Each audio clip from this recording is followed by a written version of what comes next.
Hi everyone, thanks for joining me on my first art video walkthrough, where I'll be walking through my process for creating art to give you a behind-the-scenes view of how I work start to finish. This is a piece I did recently for an art competition on the ROB LIEFELD Facebook fan page. It features Glory, a character introduced in Youngblood's Strike File in 1993. Strike File 1, I think. A half-Amazonian, half-demon warrior. And clearly it was done in a Christmas theme, so we'll be using the character design from the Glory and Friends Christmas special from '95 as reference. You'll see that on screen throughout. I found in life virtually everything is easier if you break it down into simpler steps. So I'll approach this piece by breaking it down into roughs, where I'll do the conceptualization and work out the composition. The pencils, where I'll refine the roughs into something that can be finalized in ink, and then naturally, I'll tackle the inks. So if you're interested in creating comic style, learning some right and maybe not so right ways of approaching it, I hope you'll stay a while to check out my process, warts and all.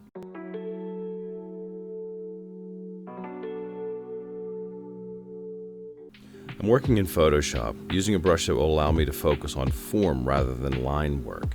I tend to work really small at this point. The rough stage is the foundation of the piece.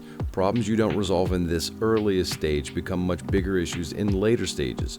You know, kind of like life.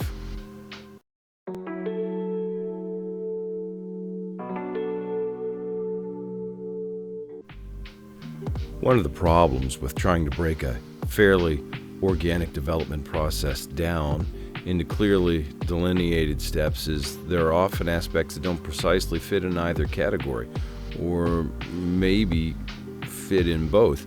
That's the case here. Because I went so quickly through the rough stage, maybe too quickly, I didn't work out much of the piece really aside from the general composition, the blocky form. I don't know if you caught it, but I literally didn't work out the whole left arm, which will become a big deal later on. I just didn't want to deal, I guess, kick that can down the road for the next stage. But in comics art, the hands are probably nearly as important as the face in expressing the character. So it's a pretty big deal. Maybe I was overthinking the whole recording process. I don't know. Whatever. It's a good learning opportunity, so take note. In the roughs phase, be sure to work out both the composition and where the important things, like faces and hands, go. I know, duh, but it really does help. So, because I went so quickly in the roughs, I'm going to have to do a little more exploration to find and define forms, to take this blocky mess and make it something cool. I've reduced the opacity of the roughs and I'm going over it in a new layer quickly with a pencil brush. That's a primary difference here. The roughs were about form. This phase is about the lines. The inks will, at least somewhat, be about line forms. That's kind of my word for it, which is something that took me a long time to figure out. The joys of being self-taught. And so, we're going to continue quickly defining forms. There are two things I think can be really helpful to understand at this point in the process, things that I wish that I had an understanding of when I started out. The first is anatomy. Early on, I'd use anatomy books as a sort of reference guide, something I'd take out while I was working on a piece, try to find musculature in the book or the photo reference that looked like what I needed, then draw that. I have pages where a single body part looks very different than everything else on the page because that is what I'd been referencing. That is not the best way, I think, to use reference. The proper way, I think, is to study the forms, draw them, and then simplify them in your mind. Understand how they work and relate to other connected forms around them, and then you have something you can draw from understanding and can pretty much show it from any angle, therefore. Simplification of the forms is really important here for a variety of reasons. Because it's easier to understand a simple form, meaning you can more easily show it from all kinds of angles, and it's easier to convey a simplified form because you describe it with fewer lines. If you think of a muscle as looking like a football, you can draw that in 2 lines and not do the chicken scratch discovery method. That's more natural when you're uncertain. That's another thing I didn't understand when I started out. Actually, maybe that should be the title of this video. But this brings me to the second thing that's important to keep in mind in this phase, and that is your line quality. This may be tough to explain, but I don't mean are your lines pretty or tight or does it look like a finished piece. I think it may be the exact opposite, actually. I mean, so many artists complain about how their work can't retain the energy of their roughs or initial sketch. Oh, one quick thing. I wanted to note the blue line perspective grid I'm using here. I'm using Photoshop, so I used the vanishing point filter in that tab. That gives me the opportunity to set up a 3-point grid, perspective grid, without too much work or time. I have another plugin I purchased online that sets up as many single-point perspective vanishing points as you'd like, but it can get complicated. And the entire reason I'm using digital tools in the first place is to uncomplicate things. So give the vanishing point filter a shot for quick perspective grids like I'm doing for this chimney. Okay, so back to what I was saying earlier in terms of artists feeling their final pieces lack the energy of their roughs. I think the reason is how much it's refined and when. This is the part where you don't want to fall into chicken scratch pencil work. You want to be freer and think longer, more flowing lines for the forms. Simplified, flowing. Don't worry about this as a finished piece. We'll get there. But this is comics, and you want to keep the energy in your work. Play in this process. Give yourself license to exaggerate a bit. Loop forms in rather than sketch them in. Try and find what works best for you to produce work you enjoy, something that excites and engages you. You can be your own toughest critic, but you should at least be excited by the work you're producing. I'm really glad I've erased that leg because it was a problem, particularly with the perspective on the rings of her armor. And as you'll note, I'm still having a lot of trouble working out or determining what I want to do with that left arm. Don't leave things for a later process. What you can get done in the earlier process, in the earliest process, the roughs process, get it done there. This will continue to be a problem throughout this piece until I actually just go through and revise it in the edits at the end. So avoid all that mess. Get the important things blocked out in the earliest process, in the earlier part of the process. I'm going to continue trying to work out the sword. I used the line tool there to give myself a straight edge. You're going to notice in a moment I don't want to line or use a line tool with the chimney. I want the chimney to seem more organic. Good, better job with the rings on the armor this time. So I'm just freehanding the lines in the chimney. Again, I want that to seem like a different kind of line or tone or texture on that material than the sword. Okay, so I've begun the process of final inks. Typically, I wouldn't go through this many phases, or at least have the rough, loopy pencils as clearly delineated as I did here, but maybe it gives a decent perspective of my workflow or thinking behind the workflow. So I'm just going in. I've lowered the opacity on the rough pencils, and I'm going in now and just putting everything the way I would like to see it inked, or at least the starting point. I think that's a good way to look at it. A starting point for how I want the inks to feel and look.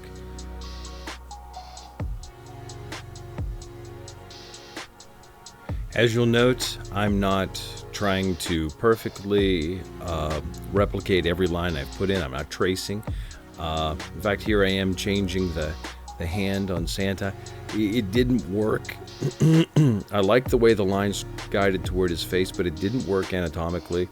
His elbows would have to have been way more out to have his fingers pointed in the other direction. So this works, assuming, you know, the physics of of Santa Claus in a chimney. But you know, hey, whatever, it's comics.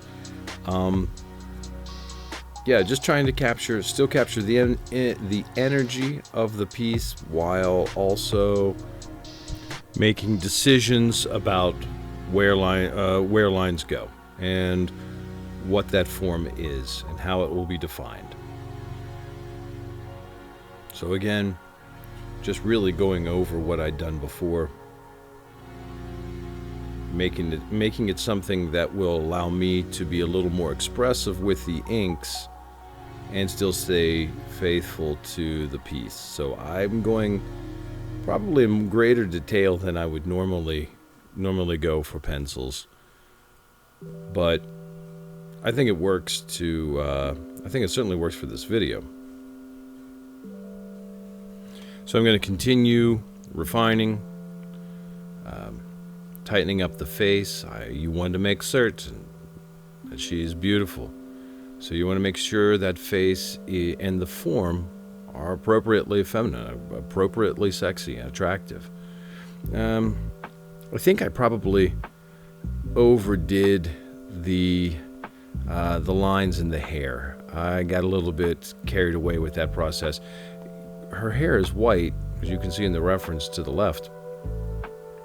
I think it probably would have been more effective to use fewer lines, kind of contrast that a lot with the form. And still there's the left arm. I still haven't defined it in a way that I like.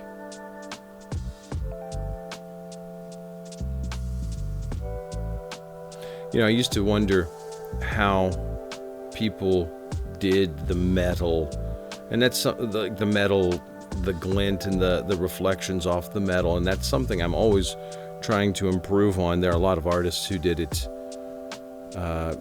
just did an amazing job with it. Bob Layton, and whenever he did Iron Man, certainly. A lot of guys, Joe Quesada, newer guys. Everyone does it better than I do, I think, but I really enjoy just kind of feeling that process of moving the pencil and trying to draw a contour of that metal and a reflection and secondary lighting, and just kind of feel it out. Don't be afraid to erase. And left arm and hand again. Feels a little short and a little small to me, especially for an Amazonian warrior hefting that sword.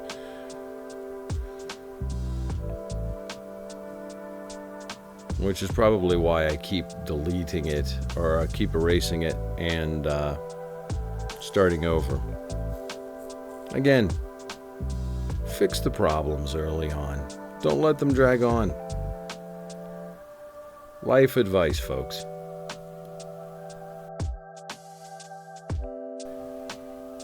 And one other thing, in this stage, maybe to differing degrees in all the stages, just have fun. Just try to enjoy it. Make a decision, go for it. Put it out there. See if it works. And then just keep pushing and keep developing that. You've got an eraser for a reason. And particularly when you're learning, it's okay. It's okay to make use of it. So, keep going. Practice. Try something new. Don't be afraid.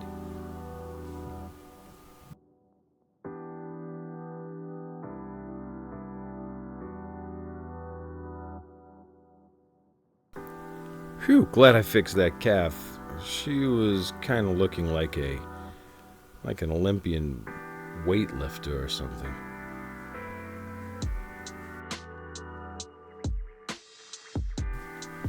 I'm not setting up a perspective grid for those houses in the background.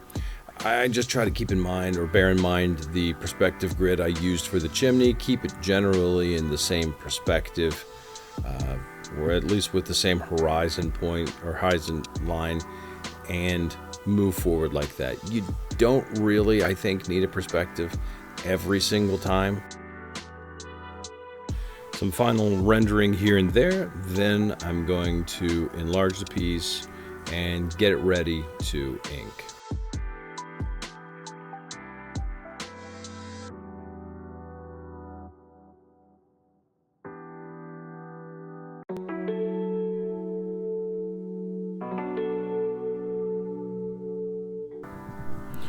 Okay, after enlarging the image from the very small version I had penciled, and I do that only because it's found to make a drawing on my old Mobile Studio Pro feel as responsive as drawing on paper, or close to it at least. You may not have the same experience, but if you're working digitally, give drawing smaller a try and see if it helps your drawing feel more traditional. After this, I fill a layer over my pencils with a non-repro blue color and set this to color in the layer properties, which colorizes all my pencil and easier to ink blue. Depending on how dark the blue, I'll add another layer, this time of white, to knock the pencils back a little. I do all this so I don't confuse the pencil lines and the ink lines while working. Now, I am by no means a super inker, but I understand the basics enough that I think my process can be helpful, particularly to people who are trying to grow their own work. So I'll try to explain my thought process for inking as best as I can. First, I'm using Clip Studio. I'm not sure of the version. I think it's maybe a slightly older one now, but I really love the crispness of the inks it produces. I could never get my Photoshop inks to feel as sharp as they do in Clip Studio. I'm using a brush I created. I tend to be a little obsessive about creating brushes that mimic traditional media as closely as possible. I like this brush, at least for now. I'll probably end up retooling it down the road. I think I'm on my 12th iteration of it. I really dislike the idea you see all over that, quote, brushes don't matter. Actually, yes, you should be able to use a simple brush to produce solid work. I can do that. But I have a variety of traditional inking tools, nibs and brushes. They produce a different kind of line based on flexibility of the bristles or the metal of the nib. There is variation in traditional tools for a reason. Digital brushes are really no different. Anyway, whatever brush you're comfortable using, I think it's important to observe a few specific ideas that will inform how you progress with your inks. As I mentioned earlier, this part is more about line forms, creating appealing forms over the pencil lines beneath that give a feeling of depth and separation to make the piece more readable and appealing. When inking, you have to bear in mind light sources and the distance of the object from the viewer, all to replicate a sense of volume and three-dimensionality. I know that seems like a lot, but if you've adequately developed the piece to this point, it will be easier to bear these things in mind at this stage in the process, everything in its place. Lines farther from the light sources will naturally be thicker, replicating shadows, while lines nearer the light sources will be thinner and maybe in some cases even broken. And the contour, or outer lines nearer the viewer, will be thicker, better separating the objects in the foreground from those behind them. We're just creating the illusion of depth. One other thing on this topic, you'll probably notice, in my initial inking pass, I don't separate the sword from the chimney and Glory's figure very well. Another thing I'll have to fix in edits at the end. But there's really nothing preventing you from going back in and putting more line weights on a piece once you've laid ink over all the lines of a piece. Don't think of it as a one and done type of thing. Maybe think of it more similar to painting, as you're building up volume and three-dimensionality, but only with black. You'll handle tones in this way too, through hatching, cross-hatching, or a dry brush, anything that creates the illusion of gray tones between the black and the white. So while these considerations are informing the decisions you'll make on where you place the ink throughout a piece, there's a certain different way you'll want to consider moving your hand for how you place the ink. With the exceptions of the face and the hands, areas I want to make sure I stay as faithful as possible to the pencils. Again, they're really important aspects of the art piece, as you'll see. I don't genuinely or generally try to hit every line exactly as I penciled it. I think the best way to describe it is I try to get in the flow of the line I'm inking. I try to keep moving quickly and confidently.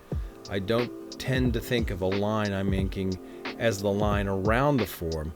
I try to think of it more as connecting simplified segments of lines around the form.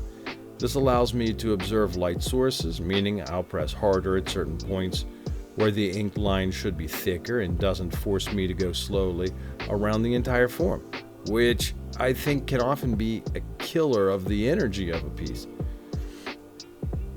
I do pick up my pen a lot when inking contour lines, but I like the starting and stopping as it gives me the ability to vary the line volumes or line weight in those segments, which I think makes the piece more visually appealing. That variation,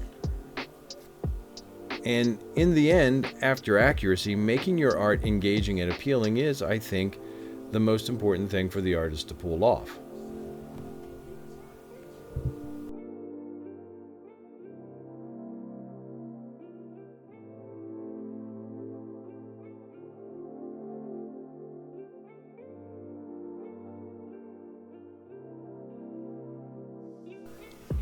I'll edit where necessary.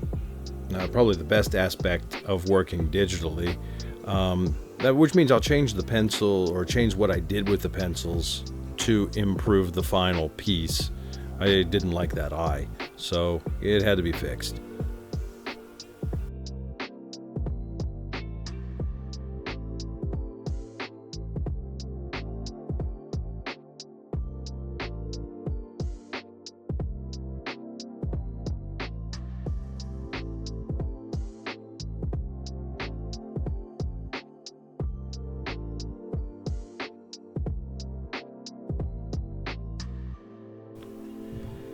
I'll continue moving through the piece, generally following the lines while trying to keep or even add energy to the line work through variation, just as long as I keep it consistent within the piece.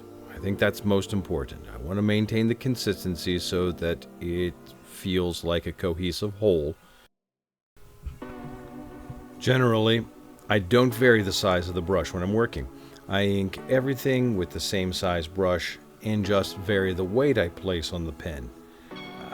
It feels more traditional in that way to me.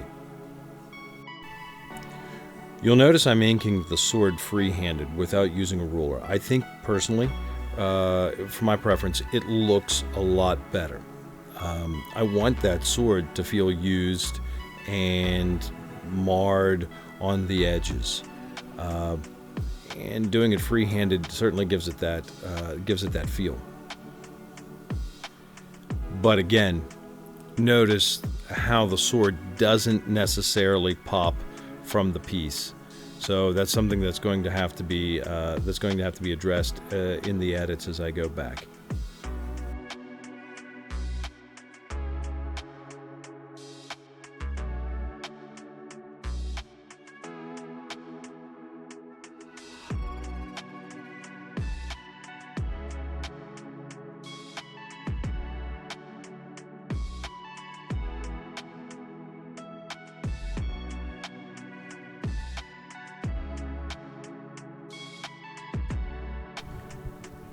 I do a lot of rendering after the main forms have been outlined, or at least their contour lines have been determined.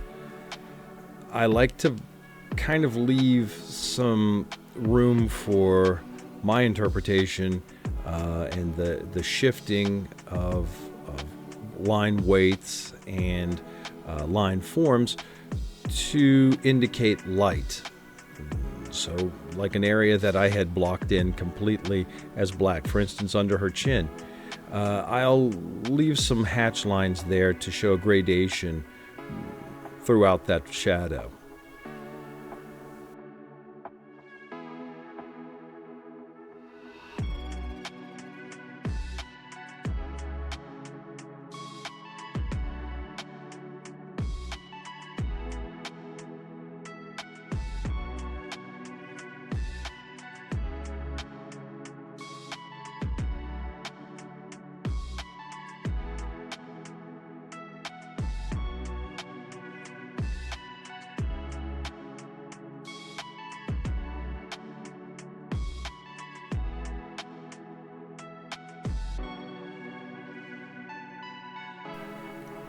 Typically, when I'm inking hatching lines, I move outward from the black areas or from thick to thin. This is just a habit of mine. I've seen a lot of great inkers do it exactly opposite, going from thin to thick. I may have to start trying this and see if it adds anything to my work. And that's maybe something else I can briefly discuss. The process of growing as an artist, I don't think it's just about the doing.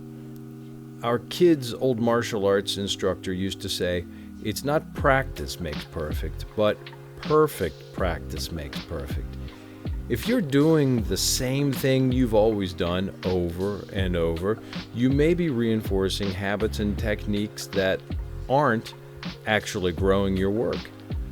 But if you're looking at your work objectively, and you're always trying to improve by pulling in and experimenting with the techniques of other artists who are farther along than you are, you can begin building the tool set that will be genuinely helpful to practice.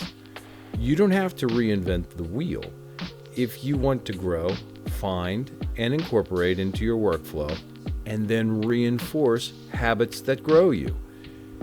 Take all you can that works from what you see in my process and all the other artists out there, and then practice those things. You'll grow. And please, just remember to enjoy the process of getting there.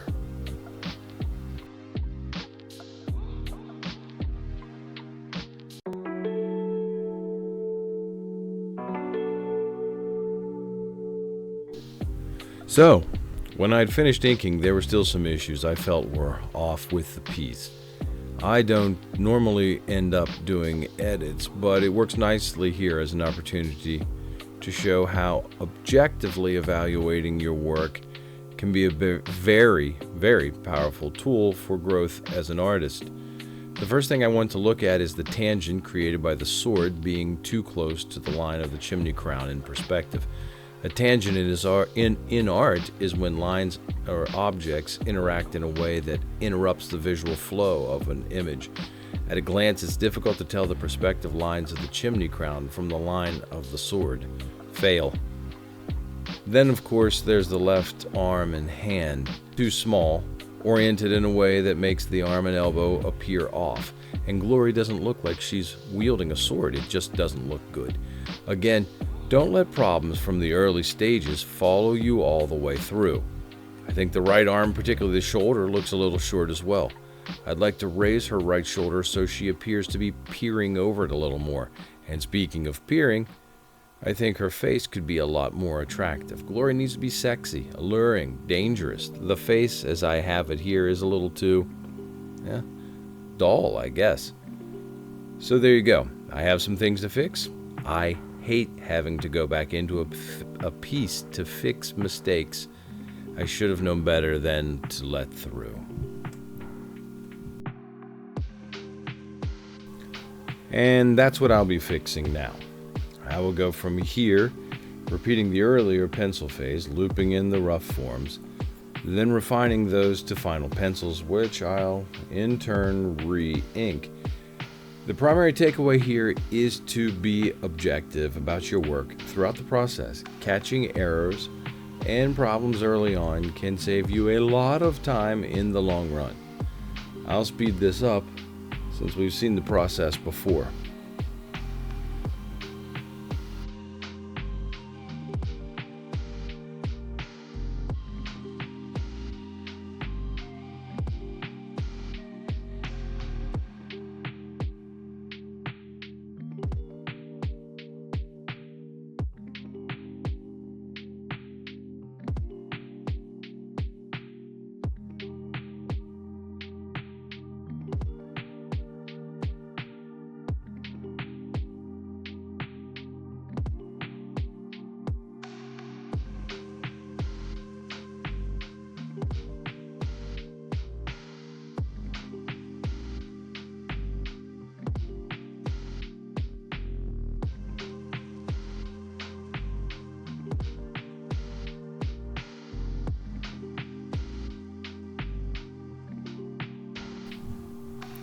And there you have it. The Christmas-themed glory is finished. I like it. It even won the competition this week. But what do you think? I hope this walkthrough has been helpful. Drop me a line in the comments with your thoughts, or even suggestions for future characters you'd like to see me work up. Thank you sincerely for watching. I hope this helped. Be well.